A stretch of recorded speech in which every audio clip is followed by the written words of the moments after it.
we'll be doing some neat stuff pretty soon. Damon and I are going to get together and do a live stream, and I'll let you know when that is going to be, and we will I'll put up like a little video saying, hey, we're doing our live stream on such and such a date at such and such a time, and then we will we'll do the live stream, and you guys can ask questions right there on the stream, which will be cool. A little bit more interactivity, so to speak, and you guys can ask us whatever questions you want. We can show you stuff, and lift the camera up and show you stuff on the pedals, compare his and mine, because his is the newer design, mine's the older design, and there's not a lot of changes, but there are definitely some changes, and so it'll be cool to look at that and talk to you guys kind of more interactively. So this little video is just going to show you guys me adjusting my chain, and not just adjusting, but actually separating it and making it shorter. Because if you will look at my PEBL right now, right in here, that's as close as it gets. You can slide a couple sheets of paper through there right now, but you can't back it up anymore. So normally what you do is loosen these bolts up right here and on both sides, and then use like a ratchet set, like from something there, and just one at a time go half turn on that side, half turn on that side, and then half turn on that side, and half turn on that side, and so on, until you got the wheel in the right spot and the chain was straight and the wheel looks straight. Once you did that, then you tighten these bolts back up and you're good to go, obviously on both sides. My problem is that I can't do that anymore, and if you'll look at this chain, you can see how much it's sagging. Here, let me see if I can get this back far enough and go up there and show you. Look how saggy this chain is, man. It is saggy. So I need to do something about that. The way to solve that problem is to literally break it in half and shorten it up. And so to do that, there's this heavy duty chain breaker that's made for motorcycles. And I've got some master links that I bought. I bought these from Amazon. I think this was like 14 bucks. And these were, I don't know, like $6 or $5 or something like that. And I just bought plenty of them so that if I ever had to do it again, or if one of them broke or something like that. So that is the stuff you will need. In addition, it's recommended that you use like a Dremel tool, because the pins on that chain are kind of like squished out. Like if you were to look at the end of them, they kind of have like a raised edge on them. So it's recommended that you take off that raised edge in order to pop the pin out, and to do that the best, use the Dremel tool. So there you go. So long story short, I've been doing this for a little while, just a little bit at a time, and what I'm having to do is loosen it way up and then kind of push on it. So see how much slack I've got in this thing here? There's a good, goodly length of slack here. I'm going to bring it up a bit more before I push it again. And then what I do is I literally grab it and shove it with my leg, which you'll see me do in a second. Let's see if I get enough slack here. So I'm trying to give myself a ton of slack here, so that when I put the new chain link in, I'm going to be removing one, and then I can push it back. And see, I still can't fit my finger in between here, and I'd like to be able to fit my whole finger in there. So let's see where I'm at now. That's a lot better. I can almost get my finger in there now. The other thing that'll happen that'll be nice is I'll have a little bit more slack between my fender here, which will be really good. Because right now, these screws on the back side of this sometimes will hit when this comes down, it'll hit this, it'll push against my tire. And I feel this little bzz, which isn't really optimal, obviously. Wrong size. Let's try this one. That looks like a good fit. That is a good fit.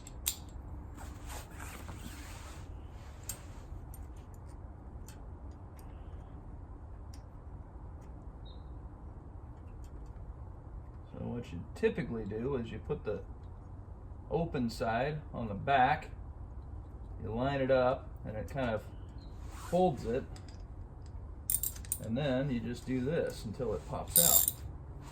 So we'll see if I'm right in a second. Oh, there we go. Piece of cake. Nice to have the right tools for the job. Probably could use a little bit of WD-40 on these threads or something. They're a little bit tight, or a little grease. I've got some lithium grease, which is what I'm going to lube the chain back up with in a minute when I'm done.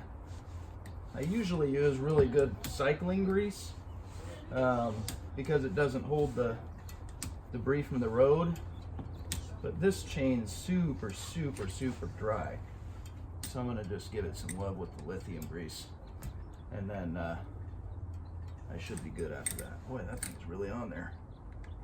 Let's see here. Turns out that was the master link that was on there that I was breaking apart, which is why it got stuck on my chain breaker, and that's fine. Here's the pin that pulled out, and on this pin it's actually got a little ridge on it, and that's what this goes into, and what got stuck on it is this. That's why I couldn't get it back apart. So I guess the moral of the story is look at the back side of your chain before you decide which link to use. And that's fine though, because like I said, I'm going to be pulling a whole link out of this thing anyway. So what I'm going to be doing is, I don't know if you can see this, but this is the one that was connected. So here's the other side of this connection. I'm going to take the rest of this master link off. So here comes the rest of the master link. So this is the rest of this master link piece. And this goes on here and then tightens up and then connects. So that's how it all kind of goes together, like so. So this one's gone. So what I need is, well, there's some rust on there. What I need is I need to pull a piece out that's going to give me another another female side. So I need I've got two female sides. So I need another female side, and so in order to do that, I'm going to be pulling out this piece and this piece. So I'm going to be pulling a whole link off of this sucker. And I didn't grind this one, so I'm going to grind it really quick. Deburrifier will get us some action here, because it's this doesn't want to come off of there.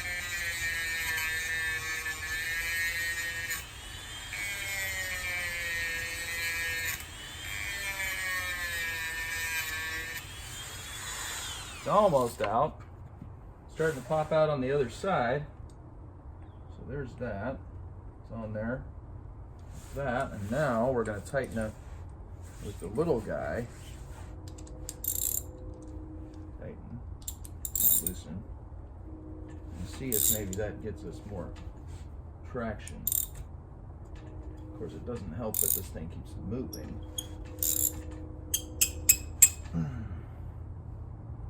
That does seem to be happier. I got this chain link out, this whole link, plus of course we removed this one, which was my master link. We're going to replace that one. So really I'm shortening the chain by that much, just like 3/4 of an inch or whatever, or half an inch or whatever that is. Not very much, but it's already way in, and we'll see where I'm at and decide whether we want to take another link off. But I'm guessing we aren't. Let's see here. If I tighten it up right now, we're just about as tight as we can get to do. So that's great news. And these are pretty much the same as what was on here before, as far as the links go, the way they function. They have kind of a snap feature where they unsnap. That way in to be able to do this. So that unsnaps them, pulls this piece off, and then this part just slips over basically and puts it back in. And now I'm not sure what the purpose of having the snap ring on the inside is. Seems to me it'd be better to have it on the outside. But maybe I'll look and see if there's a reason why. Well, I don't know if that's a fit or not. That is really tight. Hi there. So it's been a while since I've ridden my Pebble, and mostly just been doing other things. I started working on this chain a couple weeks ago, and the piece that I took out, I took this, I needed to shorten my chain. That's the whole reason I'm doing this. And this is the master link, and it actually cracked in the process of me taking it off, so I couldn't reuse it. And so then I pulled a pin out of this thing and another whole link. This is the link I took out. And then I had previously bought these master links, which were supposed to be for a 420 chain, which is what this is. It's what the PEBL comes with. Unfortunately though, it turns out these are not 420 master links here. These are for something bigger from the looks of it, because they won't fit on this chain. And rather than sending them back, which I can't do because it's been now, like, I planned to do this months and months ago. So now I got these master links that I can't use, and I don't know what they're for, but what it is what it is. So rather than trying to figure that out, I actually just bought a whole new chain. I bought a chain from Amazon. These 3 master links that I bought originally were like $6, and this was $30 for like the whole chain and a master link. So to me, that was kind of a no-brainer. I figure, plus it's gold, so that'll be cool. And it's a motocross racing chain, so it's really, really good chain. So it'll probably be the last chain I'll ever buy for this PEBL. And it's currently got a bunch of grease on it, which, you know, they pack it on it to begin with. And then I'll lube it up once I get it on installed and everything like that. And it comes with some stickers that I'll never use because I don't like stickers, and I'm definitely not putting stickers for my RK racing chain on my PEBL because that's silly. And then here's the master link that it comes with, so it's custom made for this thing. And I am gonna count this old chain that I have to see how kind of yucky it is. I'm gonna count the links and spare you that, and then I'll be back in just a second to kind of show you how I put this on. So what I did is, you can probably see them down here, I laid them next to each other and basically just matched them up so I know exactly how much chain I need, because I had already pre-sized this other one before I realized that the links that I had were the wrong size. And so now I am going to pop a link out of this with my trusty chain puncher tool. And this thing's pretty cool the way it works, actually. It comes with, and it was pretty inexpensive. I think maybe less than $20 on Amazon also. I pretty much buy everything at Amazon. But I do buy some things at Walmart or wherever. But so the way this thing works is you just unscrew it to a point where it can connect. And then the piece that I need to punch, see, now this chain was already ready for a master link, but I didn't have one. So I'm just gonna punch it right here, which you can't see, but anyway, I'm gonna punch it at this knuckle right here, right there. And so what you do is you put this hole on the back side, and then you kind of sink it down by hand so that it's even and right on the middle of this pin. And hopefully it'll punch right out since it hasn't been used. It's possible I may have to Dremel this a little bit, and if I do, then I do. It's not the end of the world. Oh, you know what? I need to pull a little bit of this out. There's actually, the part that actually does this is this piece here. It's spring-loaded on the inside, and it's got a whole lot of room. So I'm gonna back this out a bit, which is gonna give me more clearance. I'm gonna tighten that up a bit. This is the part you're gonna tighten, not this piece. So that should work. I gotta recheck my length here. Let's see here. See where I'm at. Tighten it up. That one right there. So that's the one I need to pop out.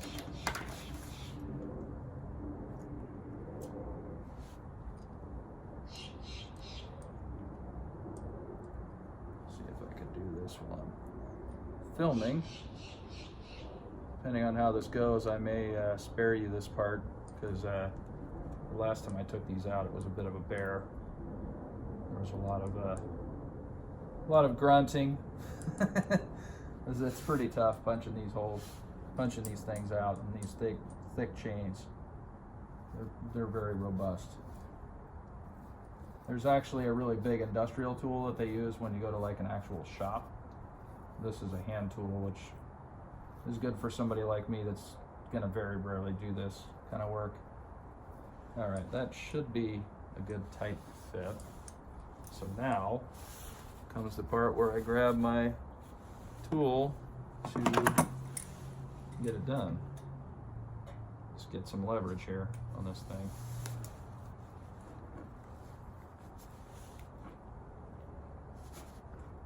That's beautiful. I love it when a plan comes together. Who said that? I think we all know. Well, maybe some of you young people don't know who said that, but us older folks know who said I love it when a plan comes together. All right, so I finally got that thing done.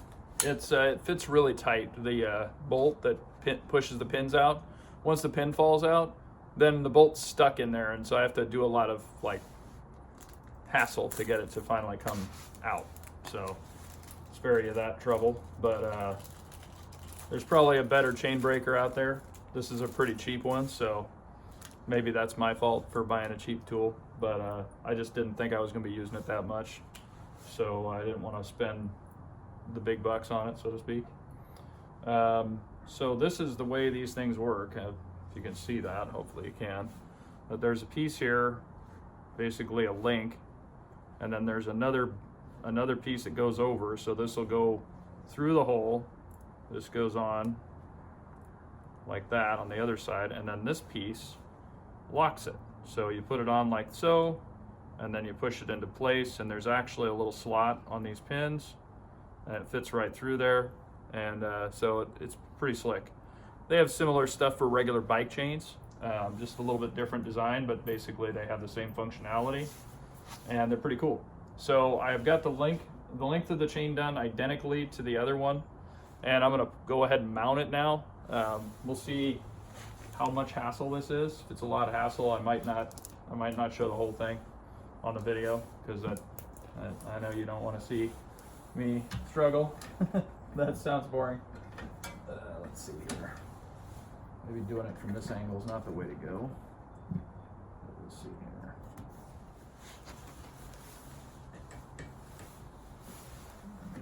And there we have it. It's a little loose, but I've got like enough room to put my whole finger through here.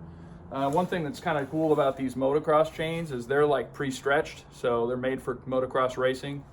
So they're going to take a whole lot more tension than this other chain probably did, the one that they put on there to begin with. So I really shouldn't have to do much. When you first get your PEBL, it's going to stretch a bit, the chain will, and it's just kind of the way it is.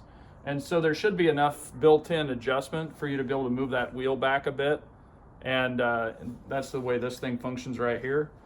And it works really good the way they designed it. So ideally, you shouldn't have to do this whole process that I'm doing. But you know, if you've had it for a few years and maybe it's time to swap your chain because yours is getting pretty yucky anyway, then you can use this video for that purpose.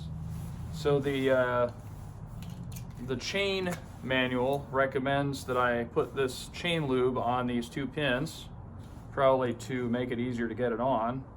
So I'm going to go ahead and follow the instructions here and not just make my own way, like I do with some other things.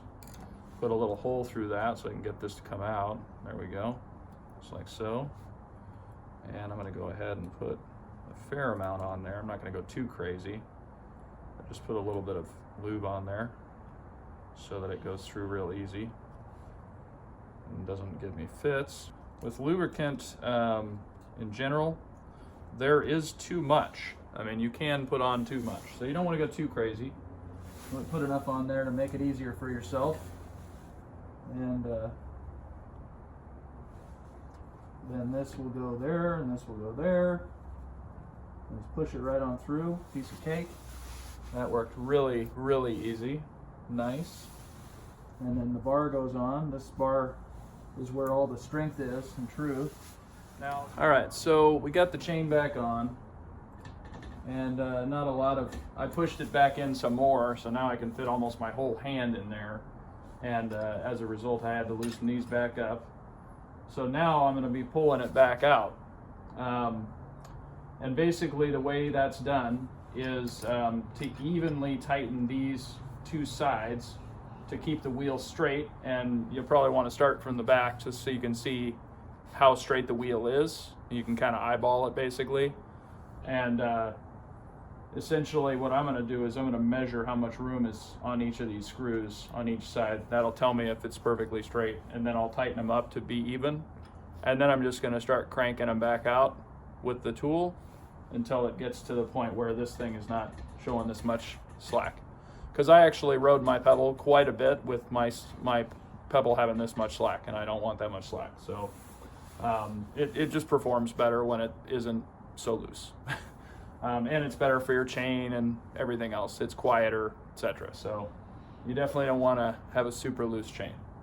So I'm going to go ahead and do that and spare you the hassle of watching me screw screws in for probably half an hour. So anyway, that's the process right there. It's not too hard. It's just you get your hands pretty yucky. Maybe wear gloves if you don't want to have your hands all greasy.